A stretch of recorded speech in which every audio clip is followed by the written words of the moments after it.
Anybody have a favorite I'm song upset. or anything that you liked about the album? Yeah, I was just going to ask you if you guys had a favorite yet. That's like asking you to pick between I your know. kids, though. You know, I like. like Faithless and Stolen Only. Thank you. Well, yeah, those are some of the favorites. What about you, Jake? What's your favorite? Faithless. Faithless? Jinx? Heart of Fire, Faithless. Okay. I like Heart of Fire. Heart of Fire? Yeah. Alright. Goodness Heart. Drag Me to the Grave. Drag Me to the Grave. And I'm not going to pick one, so I like them all. Who thought of the illustration for the album? It's so amazing. Well, you know, Richard Villa, who does all of our artwork, initially, I had sat down with him about a concept for the album cover that ultimately we didn't wind up using because he listened to all the songs, and this was how he heard the songs visually. I basically said to him that, you know, we kind of had some ideas of the tone, and we wanted to keep things kind of black and white and minimal color, and the idea was that all of our album covers from Set the World on Fire on sort of look, in my mind, sort of like movie posters in a way, and they look like a trilogy of records, and I think that in terms of tonality and the style of the albums, the three records are kind of a trilogy in a way. So to me, this looks like a nice. It's also, if you look at, there's elements from all the album covers. There's elements from Set the World on Fire with the wreckage. A lot of the sand and elements around him, or the demon guy, are similar to stuff from Wretched and Divine. The idea was that there would be a character that was kind of the antithesis of the shadow characters on the cover of Wretched and Divine. So his name is Legion, and he's supposed to be a representation of all of the kind of Legion of the Black elements from the last record, kind of embodied into one big, crazy-looking Batman devil guy. Knew it. Awesome.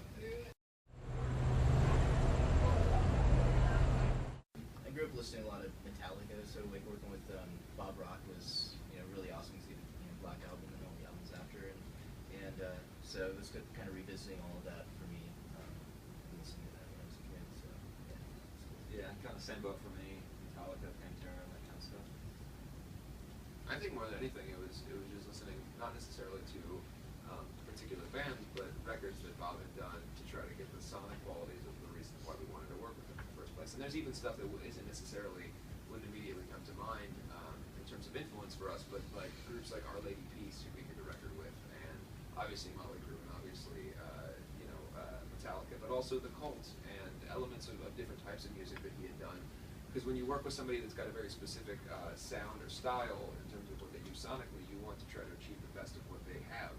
And so, at least in their toolbox. So for me, it was more just listening to the elements of different kinds of music that could, if we were able to cast the light of those sonic qualities onto our music, that it would enhance it.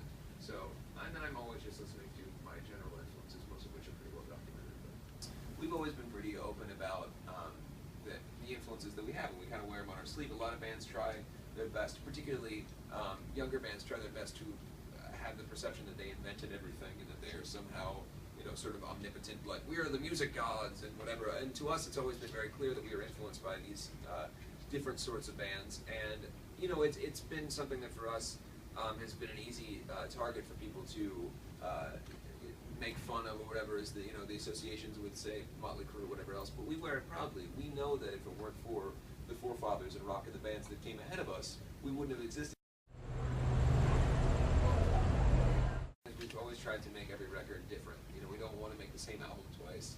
I think anybody that's listened to all of our records, there's certainly a theme musically, but it doesn't sound like the same album over and over. As a kid growing up, I always liked artists that gave me something new and I could grow with them and I could evolve with them, and rather than completely disenfranchising myself from their art or how their growth of the band went, I hope that as everybody that has listened to us gets older and as everybody that listens to us changes in their life circumstances, that we can grow as a band with you, because your job might change or your life might change, or some of the younger fans, your school might change or whatever, but hopefully the music can stay with you as an impactful, positive thing in your life, because I know life can sometimes suck, so I think that that's probably the most important thing for us.